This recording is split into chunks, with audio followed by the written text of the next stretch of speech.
मोदी जी का नमक, मोदी जी का तेल, मोदी जी का ये फलाना ढिंका चना दाल, इससे कोई भला नहीं होने वाला देश का। अगर देश का भला होने वाला है तो आप अपना अर्थव्यवस्था मजबूत करिए, आप अपने यूथों को नौकरी दीजिए। आप बेरोजगारियों को एकदम बेरोजगार बना के पकौड़ेबाज बना के रख दिए। तो ऐसा हमें नहीं चाहिए प्रधानमंत्री, हमें शिक्षित प्रधानमंत्री चाहिए। लेकिन ईवीएम का खेल हुआ है और पांडे जी जीत गए। उद्योग मंत्री रहे आज तक, आपको उनका विकास दिखा है चंदौली में? आप मीडिया वाले रिपोर्टर हैं, आप घूम रहे हैं, देख रहे हैं, क्या दिख रहा है? कुछ नहीं दिख रहा है, एक भी विकास नहीं दिख रहा है उनका, कोई विकास नहीं है। उद्योग मंत्री रहे, कुछ भी विकास नहीं, चंदौली के लिए कुछ भी नहीं किया। 10 साल दे दिए आपको ना, आराम करिए आप। अब हम लोग समाजवादी पार्टी की तरफ रुख कर रहे हैं और सीधे वीरेंद्र सिंह को वोट करेंगे। बता नहीं सकते आप, मोदी जी का वादा देख लिए, सारे वादे झूठे हैं। और मोदी जी कैमरे के सामने आके रोना शुरू कर देते हैं। कोई मतलब है क्या? आप रोना शुरू कर देते हैं, इससे कोई प्रभाव नहीं पड़ने वाला यूथ पर इस बार। यूथ जागरूक है एकदम, जहां वोट देना है उसको वोट देगा। सबसे बड़ा मोदी जी का इतना बड़ा बड़ा वादा हुआ है, लेकिन एक पर भी नहीं खरा उतरे, एक पर भी नहीं उतरे। 5 किलो राशन से क्या होगा सर जी, आप बताइए थोड़ा सा। 1 महीना में 5 किलो राशन में खा लेंगे आप? ये बताइए, 5 किलो राशन में आप खा लेंगे 1 महीना? उसमें बरगलाया जा रहा है हम लोग को, उनके हर एक प्रोडक्ट पर उनका स्टिकर निकल के आ रहा है। मोदी कितना चंदा खाया इन्होंने, आप उस पर ध्यान नहीं दे रहे? केंद्रित करिए थोड़ा सा ध्यान। चंदा देखिए, पाकिस्तान से चंदा, गौकस्सी का चंदा, कैसा चंदा। और विरोध बतिया के जनता में ये लोग बरगलाने का काम करते हैं कि हम इनके खिलाफ हैं, हम उनके खिलाफ हैं, फलाने ढिंका। लेकिन ये सब गलत बात है। जो सिस्टम है उस पर चलिए, जो आपका सिस्टम है जिसपे आप एक्टिव हैं उस पर रहिए। आप क्यों बदलने का काम कर रहे हैं? आप जाके पाकिस्तान में बिरयानी खाते हैं और बोलते हैं पाकिस्तान में मुर्दाबाद। ध्यान दीजिए। और बोलते हैं क्या 2014 में कि प्रधानमंत्री मनमोहन सिंह महंगाई का म बोलने के लिए नहीं राजी हैं। आप क्या बोल रहे हैं? आप कुछ बोल रहे हैं? नहीं बोल रहे। इसलिए यूथ इस समय खुश नहीं है, आपको वोट नहीं करेगा मोदी जी, मेरा दावा है। अगर हम सीता पोखरी में जब पब्लिक ओपिनियन कर रहे थे तो ये युवा मिल गया और सीधे तौर पे इनका कहना है कि व्यक्तिगत हमारी बातों को आप उठाइए और व्यक्तिगत हमसे बात करिए। तो इनकी भी बात उठानी हमारी जिम्मेवारी है। सीधे तौर पे हम इनसे बात कर लेते हैं।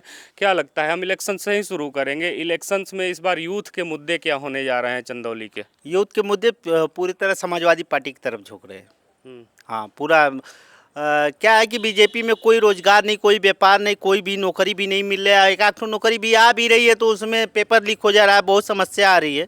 इसलिए बता रहे कि पूरा समाजवादी पार्टी इसमें लीड कर रही है और जीत रही पूरी भारी मतों से।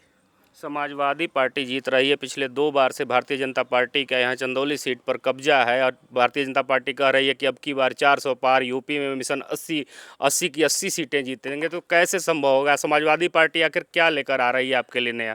देखिए, आप तो अब ये तो मजाक वाली बात हो जाएगी आप लोग को, लेकिन एक मैं बात बता दे रहा हूँ कि इसमें सिर्फ ईवीएम का खेल है। इसमें उसमें चौहान जी जीत रहे थे उस बार, लेकिन ईवीएम का खेल हुआ है और पांडे जी जीत गए। उद्योग मंत्री रहे आज तक, आपको उनका विकास दिखा है चंदौली में? आप मीडिया वाले रिपोर्टर हैं, आप घूम रहे हैं, देख रहे हैं, क्या दिख रहा है? कुछ नहीं दिख रहा है, एक भी विकास नहीं दिख रहा है उनका। बीजेपी में एक नेता है, सिर्फ नितिन गडकरी, उसके सिवा और कोई नेता नहीं है। कोई विकास नहीं है। उद्योग मंत्री रहे, कुछ भी विकास नहीं, चंदौली के लिए कुछ भी नहीं किए। तो हम लोग क्यों जाए उनके पर? किस तरह जाए? बीजेपी है, एक राम मंदिर का आलाप लेकर चलती है। राम मंदिर क्या है? राम मंदिर में 2 ही लोग जाते हैं, या तो भिखारी जाएंगे या तो फिर पुजारी जाएंगे। तो हम अपने बच्चों को क्या बनाएंगे? भिखारी बनाए या फिर पुजारी बनाए? राम मंदिर कभी गए हैं आप? राम मंदिर में न्योता अखिलेश यादव को भी मिला था। राम मंदिर का न्योता राहुल गांधी को मिला था, अन्य विपक्षी दलों को मिला था, वो लोग नहीं गए। आप वर्तमान में राम मंदिर गए हैं, आप आरोप लगा रहे हैं कि वहाँ केवल पुजारी जाएंगे, केवल भिखारी जाएंगे। लेकिन आप एक मिनट आप व्हाट्सएप यूनिवर्सिटी में नहीं, हम आपको रोके, 1 मिनट रोकेंगे। इसलिए बताइए कि अखिलेश यादव को न्योता गया था, मैं मान रहा हूँ, लेकिन न्योता कौन लेके गया था? आप बताइए हमको, न्योता कौन लेके गया था?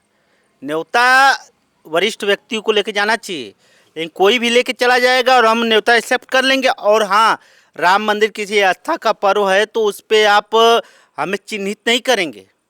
उसके लिए हमें, अगर हमारी स्वेच्छा होगी तो हम जाएंगे, हमारी जब व्यवस्था बनेगी तब हम जाएंगे।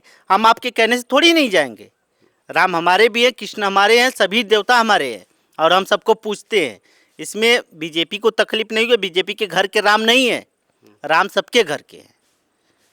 ठीक है, राम सबके घर आप के एक हैं। तरफ कह रहे हैं कि राम सबके घर के हैं और जी। दूसरे कह रहे हैं कि राम मंदिर में केवल पुजारी मुद्दा- जाएंगे और भिखारी जाएंगे। हाँ, मुद्दा हम्म, या अपने लड़कों को क्या बनाएंगे, या तो भिखारी बनाएंगे या तो फिर पुजारी बनाए।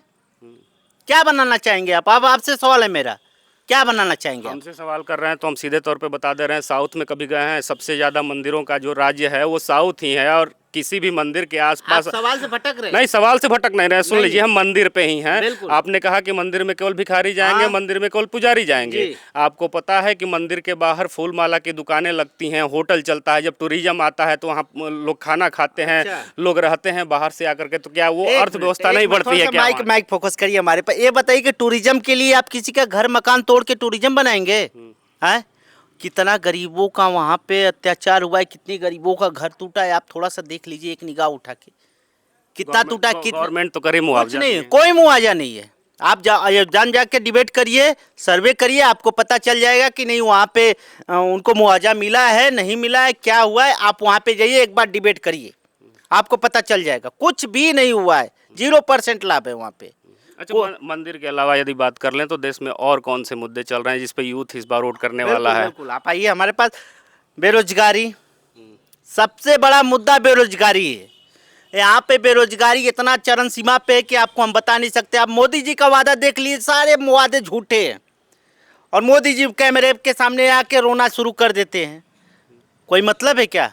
आप रोना शुरू कर देते हैं, इससे कोई प्रभाव नहीं पड़ने वाला यूथ पर। इस बार यूथ जागरूक है एकदम, जहाँ वोट देना है उसको वोट देगा। अखिलेश यादव इस बार यहाँ पे कम से कम 40 से 42 सीट ला रहे हैं, अखिलेश यादव यूपी में। बिल्कुल। बिहार का हाल देख रहे हैं आप, देख ही रहे हैं आप, मीडिया वाले हैं, आपको हम क्या बताना है। बिहार का हाल देख रहे हैं, तेजस्वी यादव क्या स्थिति चल रही है। लेकिन हाँ, बेरोजगारी पर आप बात करिए, हम आपसे बात करने के लिए तैयार हैं। बेरोजगारी कितना बड़ा मुद्दा है, बेरोजगारी सबसे बड़ा। मोदी जी का इतना बड़ा बड़ा वादा हुआ है, लेकिन एक पर भी नहीं खरा उतरे, एक पर भी नहीं उतरे हैं। 5 किलो राशन से क्या होगा सर जी, आप बताइए थोड़ा सा। एक महीना में 5 किलो राशन में खा लेंगे आप? ये बताइए, 5 किलो राशन में आप खा लेंगे एक महीना? उसमें बरगलाया जा रहा है हम लोग को, उनके हर एक प्रोडक्ट पर उनका स्टिकर निकल के आ रहा है। मोदी जी का नमक, मोदी जी का तेल, मोदी जी का ये फलाना ढिंका चना दाल। इससे कोई भला नहीं होने वाला देश का। अगर देश का भला होने वाला है तो आप अपना अर्थव्यवस्था मजबूत करिए, आप अपने यूथों को नौकरी दीजिए, आप उनको रोजगार दीजिए, तब जाके हमारे देश का भला होगा। कितना जीडीपी घटी है आपको देख रहे हैं ना, जीडीपी पर थोड़ा ध्यान दीजिए, कितना गिर रही है। लेकिन क्या है कि हम भाइयों बहनों ये है वो है, इससे कुछ नहीं होने वाला। अरे, भारतीय जनता पार्टी तो कह रही है कि देश की 5वीं, विश्व की सबसे बड़ी 5वीं अर्थव्यवस्था बना के रख दी है। क्या उसके बाद सबका साथ सबका विकास का नारा दे रही है, बड़े बड़े होर्डिंग लगा के रखी है। एक मिनट आइए, देश का सबसे अर्थव्यवस्था है, आपको, आप मीडिया वाले हैं, आपको पता होगा, अच्छे से आप जान रहे हैं। कितना चंदा खाया इन्होंने, आप उस पर ध्यान नहीं दे रहे हैं। केंद्रित करिए थोड़ा सा ध्यान, चंदा देखिए, पाकिस्तान से चंदा, गौकस्सी का चंदा, कैसा चंदा। और विरोध बतिया के जनता में ये लोग बरगलाने का काम करते हैं कि हम इनके खिलाफ हैं, हम उनके खिलाफ हैं, फलाने ढिंका। लेकिन ये सब गलत बात है। जो सिस्टम है उस पर चलिए, जो आपका सिस्टम है जिस पे आप एक्टिव हैं उस पे रहिए। आप क्यों बदलने का काम कर रहे हैं? आप जाके पाकिस्तान में बिरयानी खाते हैं और बोलते हैं पाकिस्तानी मुर्दाबाद। इसको मैं एकदम बिल्कुल खारिज करता हूँ, मैं नहीं मानता और यूथ नहीं मानेगा। यूथ को नौकरी चाहिए, उसको आप रोजगार दीजिए। आपका झूठा वादा बहुत गंदा वादा है, ये वादा बंद करिए, ऐसा वादा नहीं चाहिए हमें। हमें बेरोजगारी जो है उसको ख़त्म करिए, आप रोजगार दीजिए। आपका आप नहीं देखे हैं क्या गैस सिलेंडर क्या स्थिति थी? इस समय 1100 रुपया है और उस समय क्या था, 400 रुपये था। पेट्रोल क्या है, 60 रुपये था, अब जाके 102 रुपया हुआ है अपने यूपी में। तो आपको महंगाई नहीं दिख रही है? अरे थोड़ा सा ध्यान दीजिए। और बोलते हैं क्या 2014 में कि प्रधानमंत्री मनमोहन सिंह महंगाई का म बोलने के लिए नहीं राजी हैं। आप क्या बोल रहे हैं? आप कुछ बोल रहे हैं? नहीं बोल रहे। इसलिए यूथ इस समय खुश नहीं है, आपको वोट नहीं करेगा मोदी जी, मेरा दावा है। अगर जो पढ़ा लिखा यूथ होगा वो आपको वोट नहीं करेगा। आप बेरोजगारियों को एकदम बेरोजगार बना के पकौड़ेबाज बना के रख दिए हैं, तो ऐसा हमें नहीं चाहिए। प्रधानमंत्री हमें शिक्षित प्रधानमंत्री चाहिए जो हमारे देश का भला हो, हमारे यूथ का भला हो, हमारे प्रदेश का भला हो। गलत बात नहीं होना चाहिए।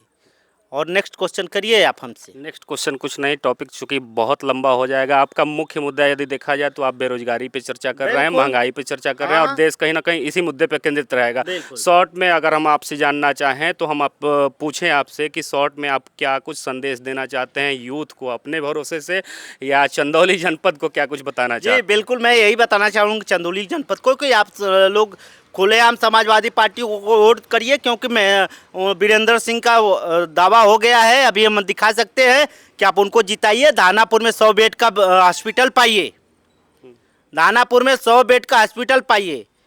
तो जो विकास करेगा हम उनको चुनेंगे, हमारे स्वास्थ्य के लिए जो खड़ा रहेगा हम उनको चुनेंगे। हम क्यों चुनने जाएं? आप 10 साल लिए ना, उद्योग मंत्री रहे, कितने उद्योग विभाग लगा हुआ है हमारे चंदौली में? आप थोड़ा सा बताइए। एक भी व्यापार नहीं मिला हमारे जिला के यूथों को कि नहीं जाके व्यापार करे। तो हम ऐसा नेता क्यों चुने? 10 साल दे दिए आपको ना, आराम करिए आप। अब हम लोग समाजवादी पार्टी की तरफ रुख कर रहे हैं और सीधे वीरेंद्र सिंह को वोट करेंगे और जीतेंगे वीरेंद्र सिंह यहाँ से। और कोई समस्या नहीं है। हम लोग बेरोजगारी का मुद्दा है, हमारा यूथ बिल्कुल बेरोजगार पड़ा हुआ है। चलिए अब अंत करते हैं। आपका नाम क्या पड़ेगा? मेरा नाम राहुल है। राहुल है। देखिए राहुल जी एकदम खुल करके मुद्दों पे बात कर रहे थे और अपनी व्यथा जो है वर्तमान सरकार को दिखा रहे थे, और साथ ही बता रहे थे कि इस बार चुनाव में क्या कुछ होने वाला है। तो राहुल जी से बात हमने किया, राहुल जी की बात आवाज़ आप तक पहुंचेगी तो आप लोग भी विचार करिएगा कि चंदौली जनपद में या देश में क्या कुछ हो रहा है, क्या कही गई इनकी बातें सत्य हैं या असत्य हैं। अपने जवाब कमेंट बॉक्स में ज़रूर दीजिएगा।